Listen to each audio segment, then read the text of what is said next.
Hello बच्चों, आप सभी कैसे हैं? अच्छे हैं? Very good.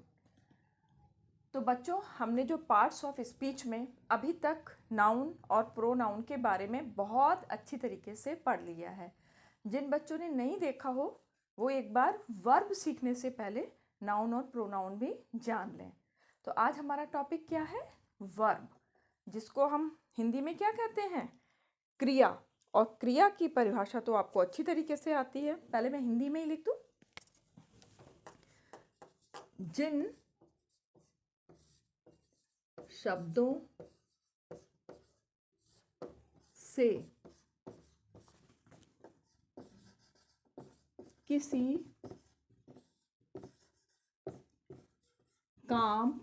किसी काम के करने या होने का पता चलता है, उसको ही क्या कहते हैं हम? क्रिया। बस उसे क्रिया कहते हैं। जिन शब्दों से किसी काम के करने या होने का पता चलता है उसी को हम क्रिया कहते हैं। जैसे कि मैं आपको पढ़ा रही हूँ, आई एम टीचिंग यू। आप सुन रहे हो, यू आर लिसनिंग मी। तो इन दोनों में ही क्या है? वर्ब है। लिखती हूँ मैं पहले, आई एम टीचिंग यू। दूसरा क्या हो रहा है? आप लोग पढ़ रहे हैं ना, सुन रहे हैं, मुझे देख भी रहे हैं। You are listening.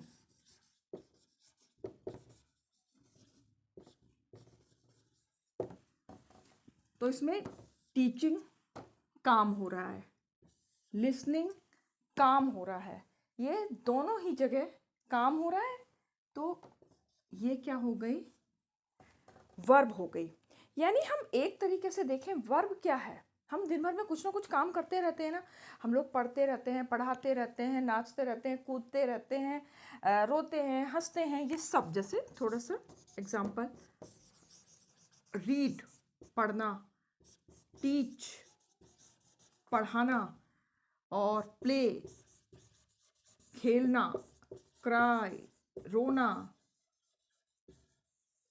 लाफ हंसना, ईट खाना, ड्रिंक पीना, एटसेट्रा।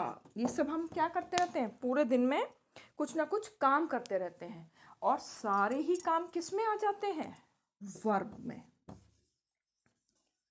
सारे काम किस में आ जाते हैं? ये वर्ब में आ जाते हैं। तो आज हम बेसिकली जो पढ़ने वाले हैं वो क्या पढ़ने वाले हैं? हम काम के बारे में पढ़ने वाले हैं। ये जो काम, यानी हमारी जो ये आप लोगों ने देख ही लिया होगा, इसका स्क्रीनशॉट भी आपने ले ही लेना। जब बाद में आपको नोट्स बनाने की ज़रूरत पड़े तो इसको ज़रूर स्क्रीनशॉट लेके ना अपनी अपनी कॉपी में नोट करते जाना। जैसे कि वर्ब हमारे लिए आखिर इतना इम्पॉर्टेंट क्यों है? आपको जैसे जब हमने पार्ट्स ऑफ स्पीच कराया था तो उससे पहले हमने क्या लिखा था कि मान लीजिए एक सेंटेंस है, सेंटेंस में क्या होना ज़रूरी होता है? सब्जेक्ट, सब्जेक्ट को मैं ऐसे लिख रही हूँ, सब्जेक्ट वर्ब प्लस ऑब्जेक्ट। लिखाया था ना, याद आया होगा आपको कि इन तीनों को मिलकर एक सेंटेंस बनता है। इसमें सब्जेक्ट भी क्या है? नाउन और प्रोनाउन है। ऑब्जेक्ट भी क्या है? नाउन और प्रोनाउन है। अब क्या वर्ब के बगैर कोई सेंटेंस बन सकता है? कभी नहीं बन सकता। एक बार को ऑब्जेक्ट के बगैर फिर भी बन सकता है, एक्टिव पैसिव में आएगा तब बात अलग है, पर फिर भी एक बार को ऑब्जेक्ट के बगैर सेंटेंस हो सकता है, लेकिन वर्ब के बगैर कोई भी सेंटेंस पूरा नहीं हो सकता। एक तरीके से ये जो सेंटेंस, जो हमारा वर्ब है वो क्या है? इंजन के जैसा है। जैसे कि कोई भी गाड़ी है ना, कोई भी कार हो चाहे स्कूटर हो, कुछ भी हो, एक इंजन के बगैर नहीं चलता है। उसी तरीके से कोई भी सेंटेंस वर्ब के बगैर नहीं चल सकता है। तो कुछ एग्जांपल्स हम और लेते हैं। आप सोच रहे होंगे कि डेफिनेशन पे नहीं आ रही है मैम अभी तक, जबकि ज़्यादातर क्या होता है कि डेफिनेशन ही लिखाई जाती है। आएंगे, उस पर भी आएंगे, पर पहले थोड़ा सा एग्जांपल देखते हैं। जैसे पहला ले लिया मैंने, the girl reads the book. ठीक है, अभी और 2-4 लिखूंगी। द टीचर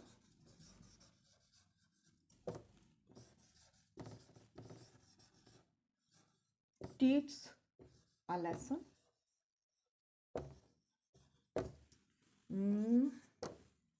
और लिख देती हूँ, he gave the bag। किसको दे दिया? किसी को भी दे दिया, मान लो अपनी मम्मी को दे दिया। To his mother. मैं ये देख रही थी कि मैंने ही लिखा है या शी लिखा है, उसके हिसाब से यहाँ पे प्रोनाउन यूज किया जाए। अब और लिख देती हूँ, my sister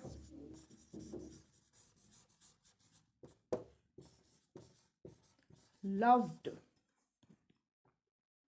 her new house।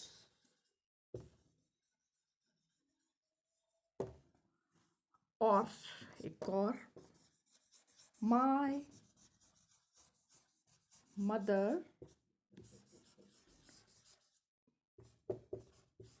believes me। ठीक है, अभी कुछ लिखे हैं एग्जाम्पल्स, थोड़ा हम अब इसको क्यों लिखे अब ये पढ़ते हैं। The girl reads the book. Reads माने पढ़ना, है ना। तो गर्ल जो एक लड़की है वो क्या पढ़ रही है? किताब। उसने किताब पढ़ती है वो, ठीक है, लड़की किताब पढ़ती है। रीड क्या है? Verb. Teacher teach a lesson. Teacher क्या पढ़ा रहा है? पढ़ा रहा है एक लेसन, पढ़ाना। मैं थोड़ा कोशिश कर रही हूँ बेटा जिससे कि आपको इंग्लिश जो है वो भी हिंदी तरीके से पढ़ा के वो अच्छे से समझ में आए, क्योंकि ना हिंदी मीडियम में यही दिक्कत आती है बेटा। हिंदी मीडियम में थोड़ा इंग्लिश की दिक्कत आती है, पर वो धीरे धीरे ऐसे ऐसे पढ़ के आएगी समझ में आपको। ही गेव माने दिया, the bag to his mother. उसने दिया, ये पास्ट टेंस आ गया, गिव का पास्ट टेंस है, गेव आएगा, ये धीरे धीरे आएगा, अभी आप इतना समझ लीजिए। बैग दिया किसको? अपनी मम्मी को। My sister loved her new house. पहले जो मेरी सिस्टर है वो पुराने घर में रहती थी, अब वो एक नए घर में आ गई है और उसको उस घर से बहुत प्यार है। ये भी क्या है? Verb. My mother believes. Believes मतलब यकीन करना। बिलीव्स मी, मेरी माँ मुझ पर यकीन करती है, विश्वास करती है। अब मुझे इसमें बताना क्या था कि जैसे कि मान लो मैंने जो पहला सेंटेंस बोला था ना कि आई एम टीचिंग यू, इसमें मैं पढ़ा रही हूँ, तो आप देख रहे हैं कभी मैं इधर देख रही हूँ, कभी मैं इधर देख रही हूँ, कभी मैं ये लिखने लग रही हूँ, कभी मतलब मेरा जो पोस्चर है बार बार बदल रहा है, कभी इधर का उधर हो रहा है। आप क्या सुन रहे हैं? आप हो सकता है एक ही जगह पर बैठे हुए हो, ज़्यादा मूवमेंट नहीं कर रहे हो, लेकिन you are listening me. Listening भी क्या है? बैठे बैठे सुन रहे हैं, लेकिन वो भी क्या है? वर्ब है। कहने का मतलब ये है कि मूवमेंट ज़्यादा भी हो सकता है, मूवमेंट कम भी हो सकता है, क्योंकि जैसे वर्ब की जो परिभाषा होती है ना, कार्य करना, एक कार्य करना, वो परिभाषा देना जो हम पहले पढ़ते थे वो थोड़ा इनकम्प्लीट होगा। अगर हम पूरा एक अच्छी वर्ब की डेफिनेशन जाने तो उसमें ये है कि मूवमेंट से कुछ नहीं होता। जैसे the girl reads the book, movement हो रहा है ना, उसके लिप्स चल रहे हैं, आंखें भी चल रही हैं, मूवमेंट हो रहा है, तो ये वर्ब है।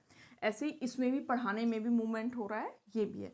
गिव में भी उठाएगा बैग ऐसे देगा, उसमें भी मूवमेंट हो रहा है। यानी यहाँ पे इन तीनों एग्जाम्पल्स में क्या हो रहा है? काम हो रहा है, एक्शन हो रहा है, और ये वर्ब है।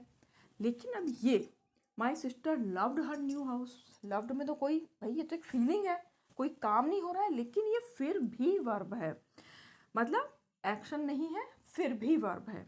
माई मदर बिलीव्स मी, ये भी क्या है? एक मन की बात ही तो है, लेकिन इसमें भी कोई मूवमेंट नहीं हो रहा है, लेकिन फिर भी कि इसमें नो एक्शन नो मूवमेंट, लेकिन फिर भी क्या है? ये वर्ब है। और भी वर्ब है, जैसे मैं बोल दूं ही इज अ बॉय, वह एक लड़का है, इसमें इज क्या है, वर्ब है। अब ये कैसी वर्ब है, इसमें तो ना तो कोई मूवमेंट हो रहा है, ना ही कोई काम हो रहा है, और ना ही कोई फीलिंग भी है, फिर भी वर्ब है। क्योंकि वर्ब एग्जिस्टेंस, मतलब मैं हूं ना, वो शाहरुख खान की मूवी है ना, मैं हूं ना, वही कि एग्जिस्टेंस को भी वर्ब कहते हैं। ये क्या है, एग्जिस्ट। एग्जिस्ट बता रहा है कि हाँ वह एक लड़का है, he is a boy. Existence. इसके अलावा एक चीज और भी आती है इसमें, क्या, चलो इसको मैं, आई हैव अ बैग, वो था वहाँ पे, उसी से मिलता जुलता एक लिख देती हूँ।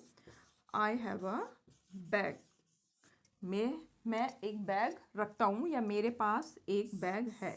इसमें हैव क्या है, ये भी वर्ब है। पर ये क्या दिखा रहा, थोड़ा अधिकार दिखा रहा है ना। अपने पोजीशन पहले पढ़ चुके हो ना, पोजीशन प्रोनाउन में पढ़ा था, पोजीशन यानी अधिकार दिखाना।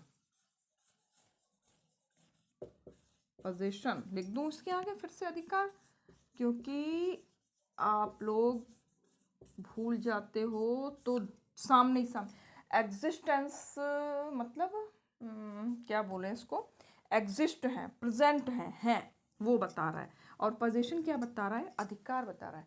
यानी वर्ब की परिभाषा केवल उतने से पूरी नहीं होगी, काम करने से ही पूरी नहीं होगी। उसमें क्या है, एक्शन भी है, नो एक्शन भी है, फीलिंग हो गई वहाँ पर, इसी तरीके से एग्जिस्टेंस भी हो गया, और अधिकार पोजीशन भी हो गया।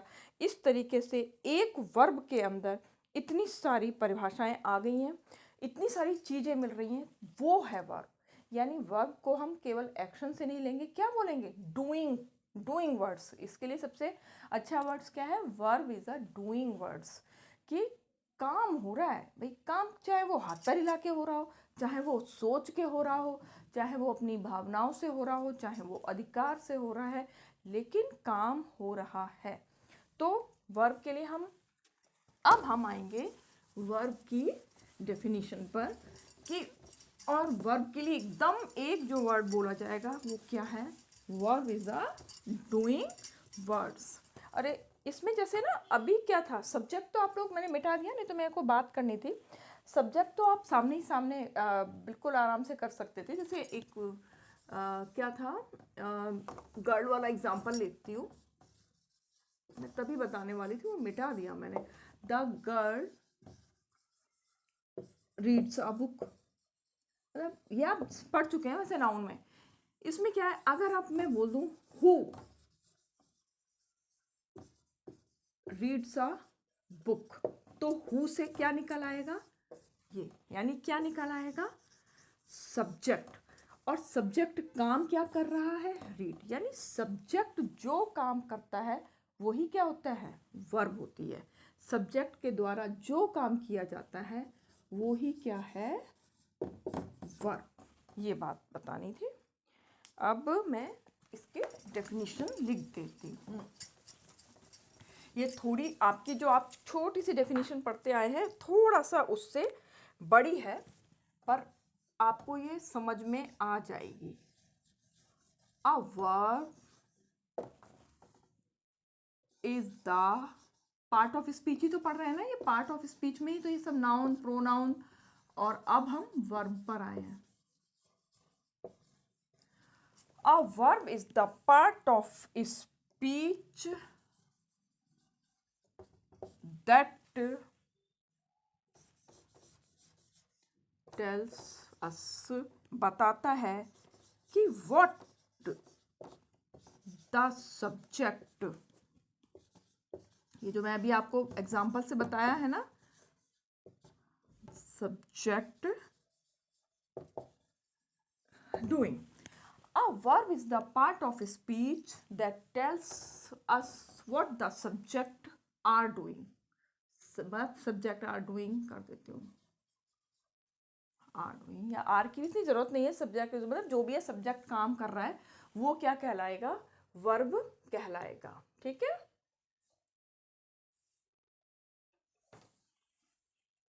इसको मैं हटा देती हूँ कि इज भी है, सब्जेक्ट अगर एक है तो इज है, कई है तो आर आएगा। मेन है कि सब्जेक्ट क्या काम कर रहा है। ठीक है, एक तो ये होगी। थोड़ा सा हम इसको और डिटेल में जाते हैं। इट इज अ वर्ड, ये कौन कौन से वर्ड है? That tells us. इसमें अगर मैं लिखूँ ना सीधे, अगर ऐसे कर दूँ सीधे, वैसे ये मैं आपको समझाने के लिए कर रही हूँ, आपको सीधे सीधे ही डेफिनेशन लिख लिए। सबसे पहले क्या आ जाता है इसमें? एक्शन आ जाता है, आता है। दूसरा क्या आ जाता है? State of being. State of being मतलब जो, इसको क्या बोल सकते हैं? और एग्जिस्टेंस, होना, कि वो एग्जिस्ट कर रहा है, वो है। और तीसरा हमने क्या पढ़ा था? फीलिंग पढ़ी थी। और चौथा हमने क्या पढ़ा था? पोजीशन। जो एग्जाम्पल, इसलिए मैंने पहले एग्जाम्पल लिए थे जिससे कि आपको, ये एक्स जैसा लग रहा है, एकदम से समझ में आ जाएगा कि इट इज़ अ वर्ड, ये वो वर्ड हैं जो बताते हैं क्या? हमारे एक्शन को, हमारे काम को, स्टेट ऑफ बीइंग और एग्जिस्टेंस, हमारे होने को, फीलिंग हमारी भावनाओं को, पोजीशन हमारे अधिकार को। लिख दूँ हिंदी में भी? काम को, इसको लिख दूँ होने को, हमारे होने को, फीलिंग मतलब भावनाओं को, और ये क्या है?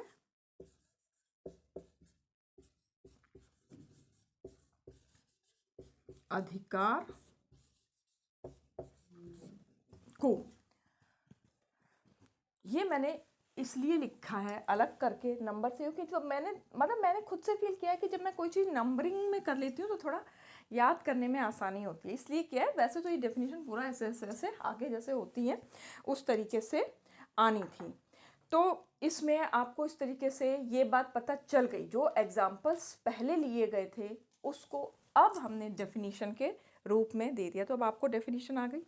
थोड़ा सा अब हम फिर दोबारा से इसको देखते हैं कि इसमें क्या क्या चीज़ें हुई, किस किस तरीके के एक्शन हुए हैं ना। कार्य तो हुए हैं क्योंकि वर्ब है ही काम, लेकिन किस किस तरीके से हुई है? पहले फिजिकल हुई थी ना, फिजिकल जिसमें हाथ पैर चल रहे हैं, जैसे मैं चला रही हूँ यहाँ पे इस समय। ये क्या है? पहला क्या होता है? Physical movement. लिख दूँ मूवमेंट, लिख दूँ एक्शन, लिख दूँ कुछ भी लिख सकती हूँ मैं यहाँ पे। चलो एक्शन लिख देती हूँ। फिजिकल एक्शन, इसमें क्या हो रहा है? मूवमेंट हो रहा है।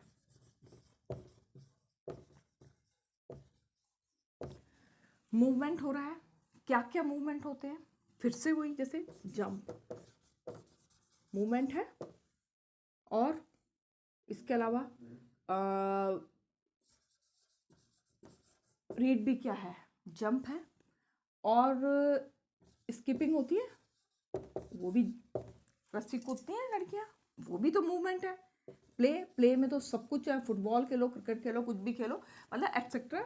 इस तरीके से जिसमें भी फिजिकल मूवमेंट आ जाएगा वो सब क्या है? वो सब जिसमें भी मूवमेंट आ जाएगा वो सब किस में आ जाएंगे? फिजिकल एक्शन में। पर इसके अलावा और भी तरीके के है ना, मेंटल एक्शन भी तो होते हैं जिसमें कि मूवमेंट नहीं होता है, केवल दिमाग में बात चलती है। इसमें क्या आ जाती हैं चीज़ें? इसमें आ जाती हैं सोचने वाली चीज़ें, कि कोई मूवमेंट नहीं है लेकिन हम सोच रहे हैं। जैसे कि उसमें आपने सबसे पहले क्या पढ़ा था? बिलीव पढ़ा था ना, एग्जाम्पल आप पढ़ चुके हो ना। बिलीव, थिंक, सोचना। सोचने में भी कोई, हम ऐसे बिल्कुल ऐसे बैठ के भी ना सोच सकते हैं, इसके लिए हमें कोई मूवमेंट करने की ज़रूरत नहीं है। ऐसे ही हम गैस कर सकते हैं ना, कि चलो हम आइडिया लगा रहे हैं मन ही मन में कि ये राम है या ये श्याम है, या कुछ भी इस तरीके की बात हम सोच के हम यहाँ पर कर सकते हैं। जैसे कोई भाई दिख गया कि आई नो, भाई मैं जानती हूँ क्या, आई नो यू। इसमें कोई, तुम मेरे सामने खड़े हो, आई नो यू, है ना। इसमें कोई मैंने मूवमेंट किया, पर मैंने आंखों से उसको देखा, अपने दिमाग में ही काम किया और उसके बाद में उसको पहचान लिया। तो इसमें फिजिकल एक्शन, मेंटल एक्शन, ये दोनों ही क्या है, वर्ब। अभी और भी है, ये मैं इसको 2-3 बार अच्छी तरीके से कर रही हूँ कि एग्जाम्पल्स दे दे के, कि जिससे कि आपको फिर कोई भी ना दिमाग में घुस जाए। मेरी कोशिश यही होती है। क्या था, हमने क्या पढ़ा था, अब हमने फिजिकल पढ़ लिया, मेंटल पढ़ लिया, अब हम पढ़ेंगे हाँ state of being. State of being, इसमें तो पहले ही बोल दिया था ना कि क्या इसमें होना बताता है, होना। जैसे इसके अंदर सबसे पहले टू बी, टू बी मतलब होना किसी, और एग्जिस्टेंस भी आएगा इसमें। टू अपीयर, ये टू लिख रही हूँ, अगर मैं ये नहीं भी लिखूंगी तो भी आपको समझ में आ जाना चाहिए टू बी, क्योंकि इसके साथ में टू बी होना, टू एग्जिस्ट, एग्जिस्ट माने भी होना कि हाँ मेरी प्रेजेंट है यहाँ पर। अपीयर, टू अपीयर, ये सब क्या चीज़ है, हमारा होने को बताता है। जैसे मैं ही हूँ ना, आई एम रंजना, मैं यहाँ पे हूँ ना, ये क्या बता रहा है इसमें,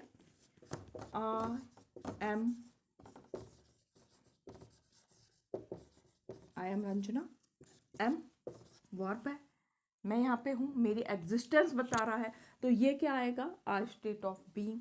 फिर से वही फीलिंग, फीलिंग इसको भी मैं कर सकती हूँ कि आई एम हैप्पी,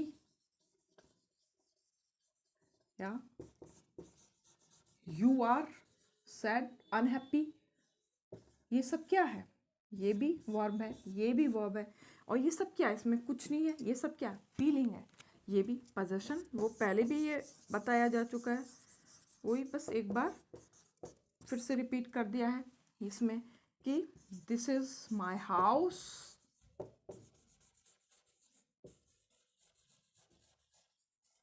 ठीक है। यानी अब आपको अच्छी तरीके से समझ में आ चुका है कि केवल एक्शन, केवल मूवमेंट ही वर्ब नहीं है। वर्ब में मिट गया है वो, फिजिकल एक्शन भी आ रहा है, मेंटल एक्शन भी आ रहा है, स्टेट ऑफ बीइंग भी आ रही है, फीलिंग भी आ रही है, पोजेशन भी आ रहा है, तब हमारी वर्ब की डेफिनेशन एकदम कंप्लीट होती है। ठीक है बच्चों, आपको इतना समझ में आ गया होगा। यानी वर्ब के एग्जाम्पल्स भी मैंने बहुत सारे करा दिए हैं, इसके अलावा डेफिनेशन भी हो गई है। अब नेक्स्ट पार्ट क्या आएगा, नेक्स्ट पार्ट आएगा types of verbs. Types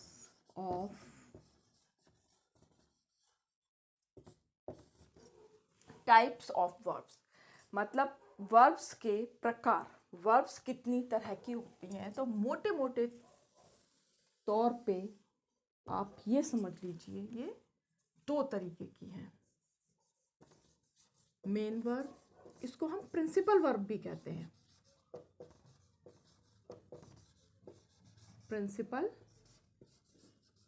verb. दूसरी है हमारी हेल्पिंग वर्ब, हेल्पिंग वर्ब। ये जो वर्ब जो मेन बटी हुई हैं वो इन 2 ही हिस्सों में बटी हुई हैं, मेन वर्ब में और हेल्पिंग वर्ब में। अब मेन वर्ब भी कई वर्ब में बटी हुई हैं, इसको भी इस तरीके से लाइन खींच के मैं यहाँ पे लिखना शुरू करती हूँ। पहला लिंकिंग, थोड़ा सा साफ साफ लिखूं, ज़्यादा ही गिच्चड़ पिक्चर सा हो गया ये। लिंकिंग वर्ब,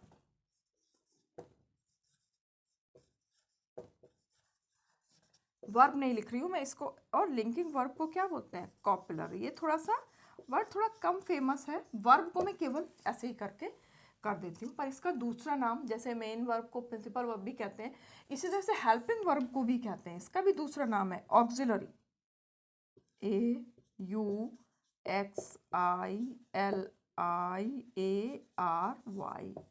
इसका भी। तो ये लिंकिंग वर्ब हो गई। अब इसमें दूसरी है ट्रांजिटिव, ये आप काफ़ी पढ़ोगे, transitive, TRANSITIVE, transitive and intransitive.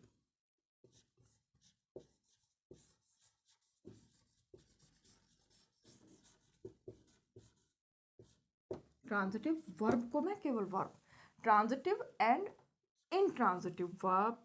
तीसरी है dynamic, dynamic and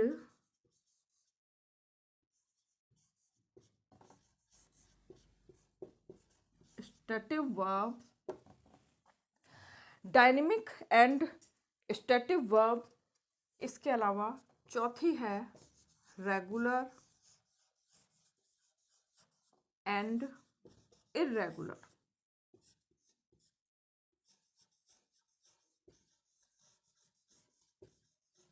irregular verb. और पांचवी है finite and non finite.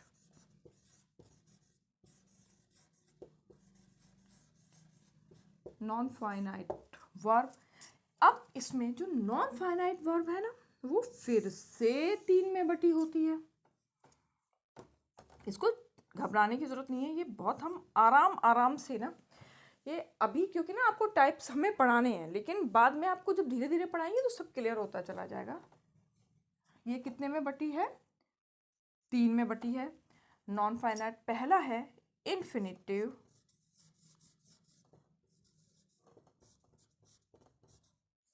Infinitive INFINITIVE, gerund.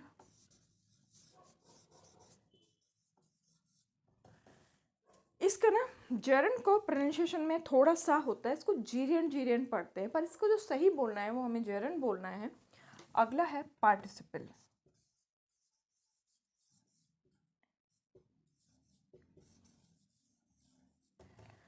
Participle. ठीक है, अब जब इतना ये लिख दिया है तो हेल्पिंग वर्ब को भी मैं बता देती हूँ। मैं थोड़ा सा लाइन खींच दूँ क्योंकि आपको मिक्स ना हो जाए। ये भी 2 में बटी होती है। पहला क्या है? प्राइमरी। ये अभी बताएंगे डिटेल में, अभी तो मैं पूरा एक टेबल सी बना देती हूँ। प्राइमरी हेल्पिंग वर्ब को मैं भी ही लिखती हूँ। और दूसरा है मॉडल वर्ब, मॉडल वर्ब। आप ज़्यादातर इसमें ना प्राइमरी हेल्पिंग वर्ब बहुत पढ़ते हैं। प्राइमरी हेल्पिंग वर्ब क्या होती है? वही इज, आर, एम, वॉज, वर, ये होती है ज़्यादातर। और मॉडल वर्ब में आती है कैन, कुड, शैल, शुड, ये सब, मस्ट, में, ये सब आती है। वो भी पढ़ोगे आप, सबको अलग अलग लेंगे। एक बार हम इसको दोबारा से रिपीट कर लेते हैं। टाइप्स ऑफ वर्ब्स क्या है? वर्ब्स 2 हिस्सों में बटी हुई हैं। मेन यानी प्रिंसिपल वर्ब, दूसरी क्या है? Helping verb. मेन वर्ब जो है वो 5 हिस्सों में बटी हुई है। लिंकिंग या कॉपुलर वर्ब, दूसरी है ट्रांजिटिव एंड इंट्रांजिटिव वर्ब, तीसरा है dynamic and स्टैटिव verb, regular and irregular verb, finite and non finite verb. और ये 3 हिस्सों में बटी हुई है क्या? Non finite verb, infinitive, gerund and participle. ये मेन वर्ब के बारे में बात हो गई। अब हेल्पिंग वर्ब का दूसरा नाम है ऑक्सिलरी वर्ब। ये भी 2 हिस्सों में बटी हुई है, प्राइमरी हेल्पिंग वर्ब में और मॉडल वर्ब में।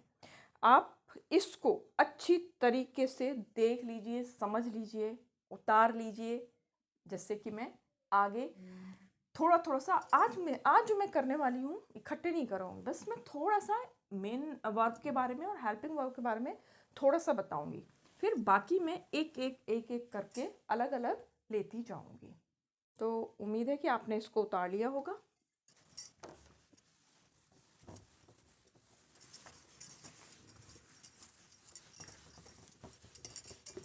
इसमें ना मेन वर्ब का एक नाम और होता है जो कि वैसे कम यूज़ होता है, पर फिर भी पता होना चाहिए ना। कई बार वो 4 ऑप्शंस में से एक ऑप्शन आ जाता है। अब मैं तीनों ही नाम यहाँ पर लिख दूंगी। क्या है इसका नाम? Main verb. दूसरा क्या बताया था? प्रिंसिपल। और इसमें जो ये तीसरा नाम हो गया है लेक्सिकल।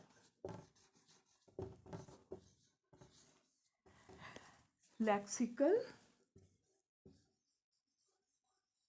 वर्ब।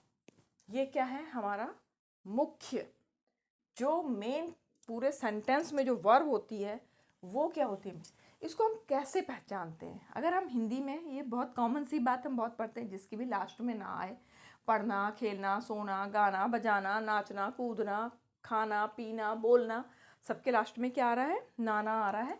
तो वो क्या है? पहचान लेते हैं, वो हमारी मेन वर्ब है।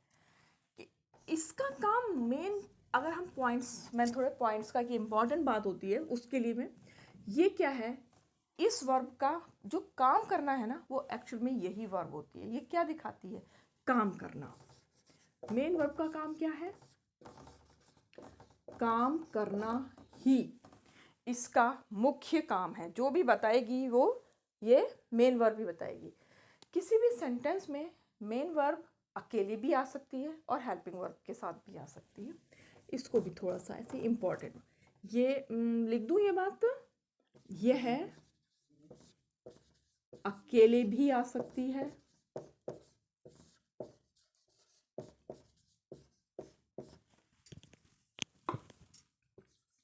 ये अकेले भी आ सकती है और किसके साथ आ सकती है? हेल्पिंग वर्ब के साथ भी आ सकती है। हेल्पिंग वर्ब के साथ भी आ सकती है। बच्चों ये ना बहुत ही लिखने में, ये सब आपके लिए बनाने में ना काफ़ी मेहनत लगती है, और मैं चाहती हूँ कि आप इसको एक एक चीज़ को पढ़ो, समझो। अब एग्जाम्पल देख लेते हैं कैसे। जैसे अब पहले मैं अकेले की बात करती हूँ। शी सिंग्स, पर वह गाती है, हो गया ना पूरा। इसमें क्या है? ये क्या है? ये मेन वर्ब है ना, लेकिन ये हमें अपना सेंटेंस कंप्लीट लग रहा है। अब मैं बाद में लिख दूं she is singing,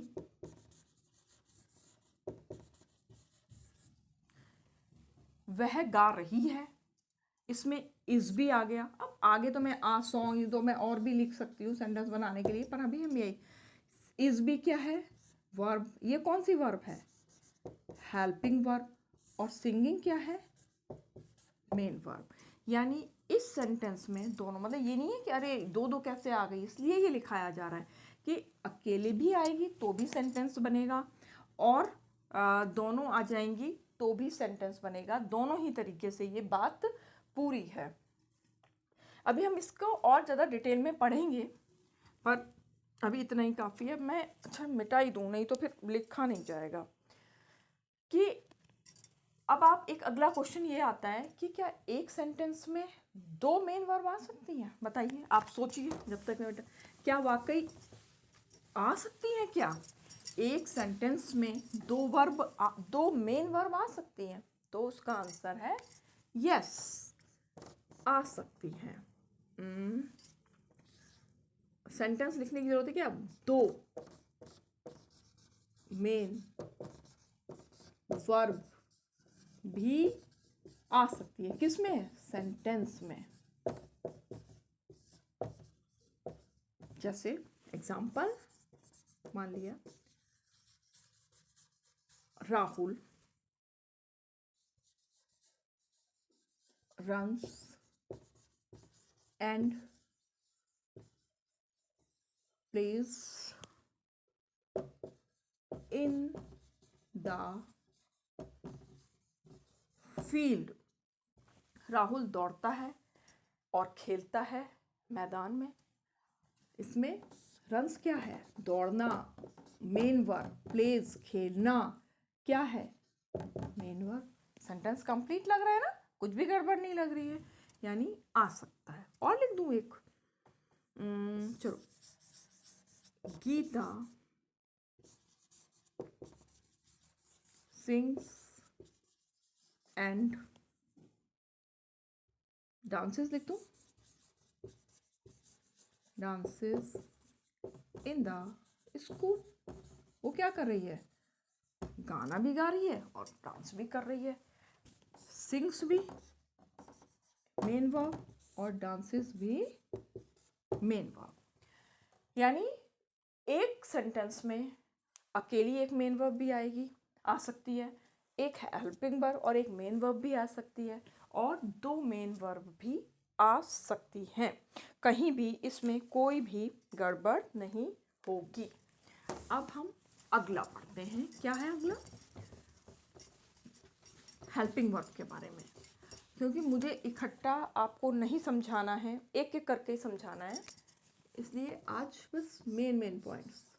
helping verb का दूसरा नाम क्या था? ऑक्सिलरी।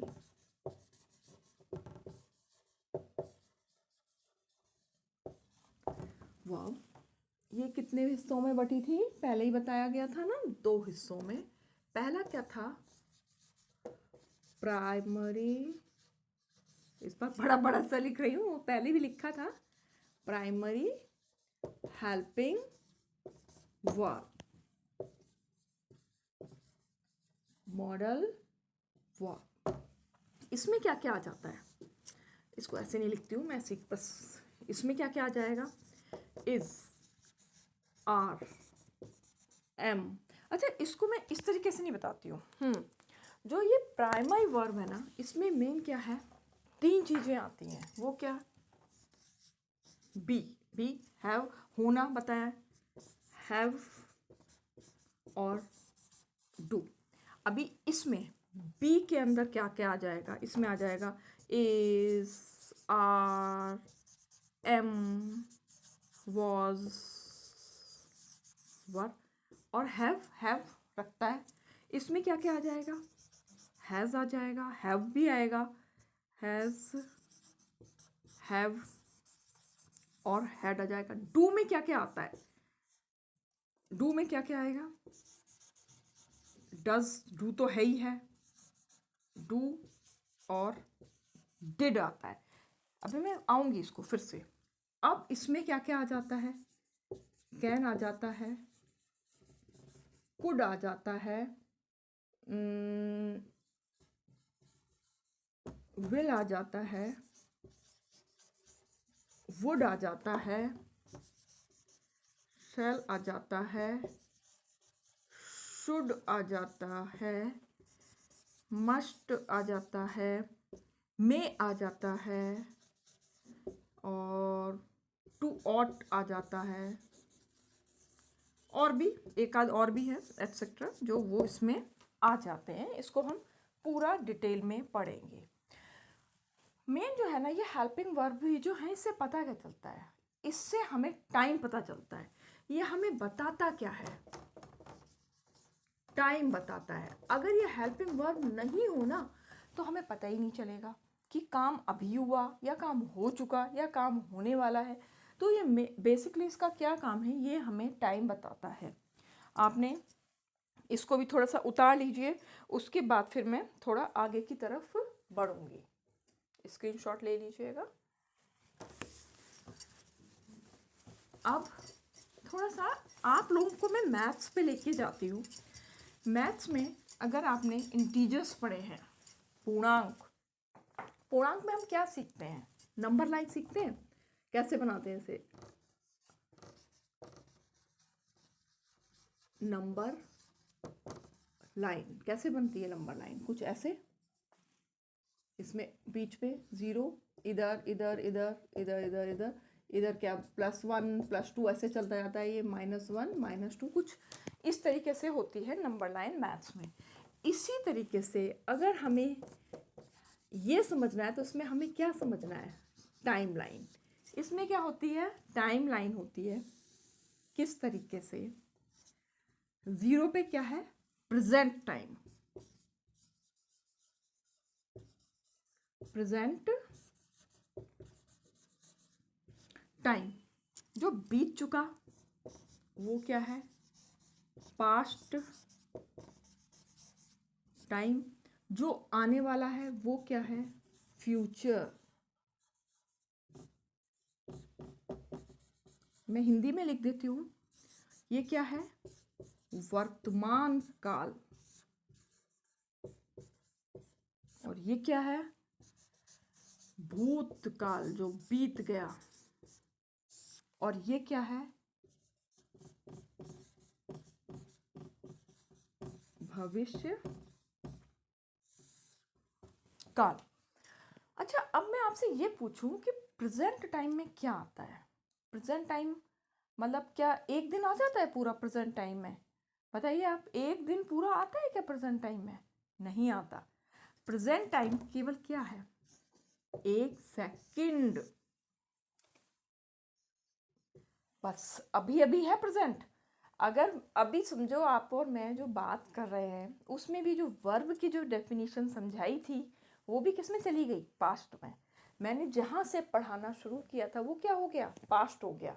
और अब मैं जो आगे बोलने वाली हूँ वो सब चीज़ें किस में चली गई हैं? फ्यूचर टाइम में।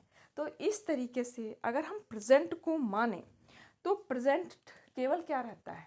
तभी के तभी रहता है, एक सेकंड तक ही प्रेजेंट है। नहीं तो फिर वो बाद में या तो वो काम हो चुका होता है या काम होने वाला होता है। इसको हम एग्जाम्पल से देखते हैं। मुझे लग रहा है कि आपको आना तो चाहिए, पर अगर आप लोग पूरा वीडियो देखते हैं तो। अगर आप केवल थोड़ा सा ही वीडियो देख के छोड़ देते हैं तो फिर तो मैं कुछ कह ही नहीं सकती हूँ कि आपको कितना समझ में आएगा और कितना नहीं आएगा। हम वो जो हमने एक एग्जाम्पल पहले लिया था ना उसी पर ही जाती हूँ मैं कि शी सिंग्स। इसमें क्या है? मेन वर्ब आ गई थी तो इसमें हमें टाइम का तो कोई चक्कर ही नहीं है कि वो बस वो गाना गाया, ठीक है। अब टाइम का कहाँ आता है? She is singing. वो क्या है? गा रही है। इज, ये हमारा क्या बता रहा है? Present tense. प्रेजेंट टेंस, ठीक है। अगर मैं यहां लिख दूं शी वॉज सिंगिंग, अब ये क्या हो गया?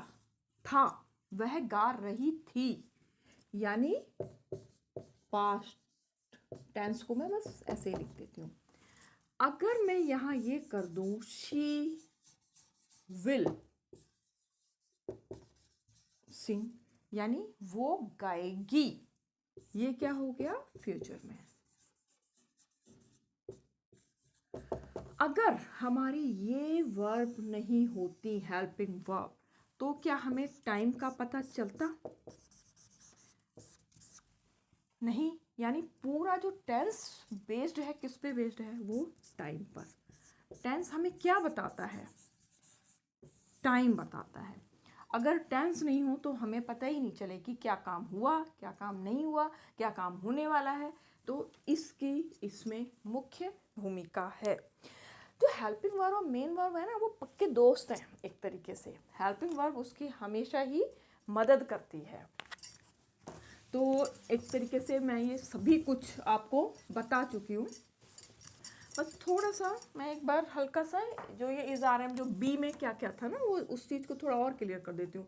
हमने बी में क्या पढ़ा था? Is are am was verb, तो वो किस तरीके से? जैसे इज है, इस कहाँ आता है प्रयोग में? सिंगुलर में। कहाँ आएगा? सिंगुलर में ही आएगा ना हमेशा। आर कहाँ आएगा? आर हमेशा प्लूरल की जगह पर ही काम में आएगा। और एम, एम थोड़ा एक यूनिक सा वर्ड है। एम किसके लिए आता है? वो क्या हमेशा आई के लिए ही आता है। इसके साथ जैसे क्या क्या आ जाता है? ही, शी, इट, यही तो आते हैं। अब आर में क्या आ जाता है प्लूरल में? वी, दे, यू, ऐसे ये सब चीज़ें आ जाती हैं, ठीक है। अब ऐसे ही वॉज वर्ब के साथ भी है। वॉज किसके साथ में आता है? यू के साथ तो आता है, ये तो ध्यान रखना पड़ेगा। और साथ में कोई भी सिंगुलर के साथ आता है। ऐसे ही वर, वर किसके साथ में आता है? प्लूरल के साथ में, ठीक है। ये तो बी में था। फिर हमने हैव पढ़ा था ना। हैव में भी देखा जाए हैज किसके साथ आता है? हमेशा सिंगुलर के साथ में ही आएगा। और एक हैड भी आता है ना उसमें। हैड कहाँ आता है हमें, ये किस में आता है, ये हैज़ और हैव किसके साथ आएगा, प्लूरल के साथ, और किस में आएगा, हमेशा प्रेजेंट टेंस में, प्रेजेंट। और हैड किस में आएगा, ये आता है हमेशा ही पास्ट टेंस में। पास्ट में चाहे सिंगुलर हो प्लूरल हो, दोनों के साथ ही हैड आता है। ये हो गया, एक और बचा था ना, डू।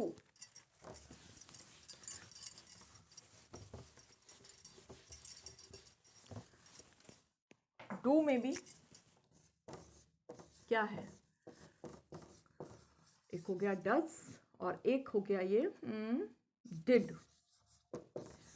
डज किसके साथ आता है, प्रेजेंट टेंस में आता है ना। एक तो किसके साथ आएगा, इसको मेरे को सिंगुलर के साथ में, जहां भी सिंगुलर हुआ वहां पर आएगा ये, और कहाँ आएगा, प्रेजेंट में। ये किसके साथ आता है, हमेशा पास्ट में आएगा, दोनों के लिए, सिंगुलर के लिए भी और प्लूरल के लिए। और डू किसके साथ आता है, प्लूरल के साथ में। तो इस तरीके से आप इसको सीख गए। अच्छा, मॉडल वर्ब जो हमने करा दिए ना, जिसमें क्या था, कैन, और मैं दोबारा रिपीट नहीं कर रही हूँ, can, will, shall, would, could, must, ये सब चीज़ें क्या बताती हैं। आप क्या पूछते हैं, अगर मैम क्लास में होती है, मैं आई कम इन मैम, परमिशन लेते हैं तो परमिशन के लिए मॉडल आता है, रिक्वेस्ट के लिए मॉडल आता है, कोई काम ज़रूर करना है उसके लिए आता है, ये कोई आपको डायरेक्ट करता है, बड़ा आपको कुछ समझाता है, उस सब के लिए मॉडल वर्ब यूज़ में आती है। तो बेटा इस तरीके से आज हमने क्या पढ़ा, वर्ब की डेफिनेशन पढ़ी, और वर्ब, उसके बाद हमने टाइप्स ऑफ वर्ब्स पढ़े। टाइप्स ऑफ वर्ब में भी जो मेन था, हमने मेन वर्ब और हेल्पिंग वर्ब पढ़ी। अब हम अगले वीडियो में फिर एक एक करके हम अलग अलग उसको डिटेल में पढ़ेंगे। तो मैं उम्मीद करती हूँ कि आपको ये वीडियो अच्छा लगा होगा, वर्ब आपको अच्छे से समझ में आई होगी। बच्चों, अगर आपको आता है कुछ समझ में, अगर आप देखते हो तो थोड़ा कमेंट्स भी किया करो, अच्छा लगता है, लाइक करो, कमेंट्स करो, और पूरा वीडियो ज़रूर देखो बेटा। आप थोड़ा सा देख के, बस ये देख के छोड़ देंगे ना तो कुछ भी समझ में नहीं आएगा।